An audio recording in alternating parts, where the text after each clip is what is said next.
Born into a warrior race, Conquest thrived in war, spreading fear across the universe. His reputation as an unstoppable force made him one of the Viltrum's most feared enforcers. Even after losing an arm and an eye in battle, he never stopped. In fact, it only made him more dangerous. His sole purpose was to expand the Empire, crush resistance not for the Empire, but to satiate his hunger for blood, even going as far as ripping a child in half while mentally tormenting him. But Conquest would meet his greatest challenge when he was sent to test Invincible, Mark Grayson. What followed was one of the bloodiest battles in the entire series.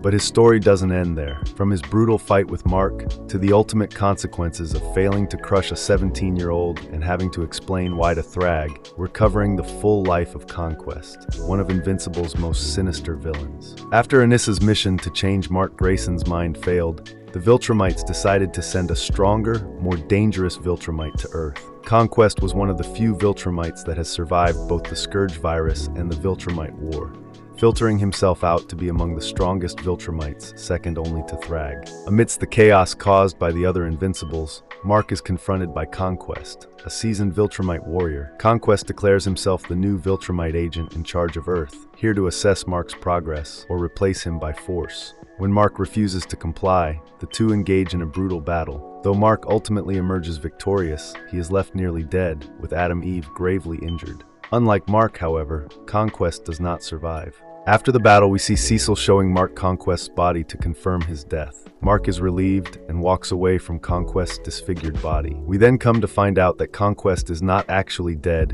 and has been kept alive by Cecil, who fooled Invincible using a fake body. This whole time, Cecil has been keeping Conquest in a 400-ton block of tempered steel, remarking that he's not going anywhere. Cecil hopes that the Viltrum will tell them everything there is to know about the Viltrumite Empire. However, when Conquest is fully healed and wakes up, he is surprised and confused at the stupidity of Mark for letting him live. He easily breaks out the 400-ton tempered steel block and swiftly flies into the sky and into space, looking back at Earth amused one more time. Cecil watches the entire escape unfold, his expression darkening as he realizes the full extent of his mistake. In issue 70 of the comics, we are shown Conquest, who has made his way back to the Viltrumite station, pleading with his sire, asking to allow him a moment to explain. General Craig immediately orders Conquest to get on his knees and bow his head, declaring none shall address the Grand Regent Thragg without submission.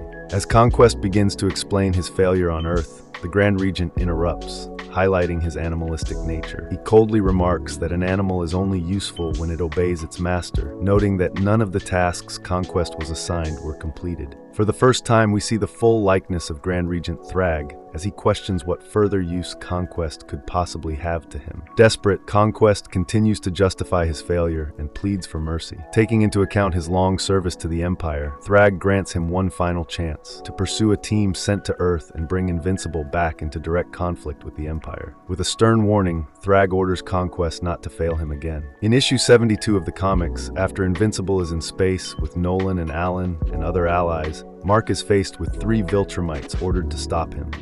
Among them is Conquest, whom he previously thought to be dead. Conquest has a smug, arrogant look on his face, saying that it was good to see Mark again. He then explains the order he got from Thragg and how happy he was to get another shot at Mark. This led to a gruesome battle between Invincible's allies and the Viltrumites. It ended when Mark finally strangled Conquest and killed him once more. Weirdly enough, this isn't the last time we see Conquest. Soon after Armstrong was taken prisoner by Mohawk Mark, mainstream Mark has Robot figure out a way to travel through dimensions to get to Armstrong. The first figure they are met by in this world, where Mark sides with the Viltrumites, was none other than Conquest. In this world, he takes them to Mohawk Mark, and things surely went differently for him.